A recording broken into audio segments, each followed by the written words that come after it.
يا دكتور، انت سايب عيادتك فوق ورايح فين؟ رايح ابص على الحريقه يا مس كوثر. يا سلام، واحنا مالنا ومال الحريقه؟ يعني انت لما تبص للحريقه هتقف؟ انا مدير الوحده، ولو الحريقه مسكت في الوحده انا اللي هشيل الليله. اقول لك انت حر، اوعى.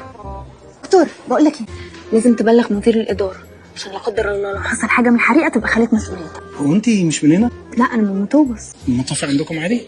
يا دكتور عاطف، يا دكتور. ايه يا استاذ عبديه، طفوا الحريقه؟ لا لسه شغال الحمد لله. انت مبسوط ليه وانت بتقول المعلومه دي؟ بقول لكم ايه، هو مش احنا كان عندنا طفايات حريق في الوحده؟ طبعا. فكره عبقريه جدا يا دكتوره، يلا بينا نجيبهم احنا. ها يلا، فكره حلوه في العموم يعني. يلا. ايه عبقري كده يعني، مش فاهم. ايه يا باشا ده؟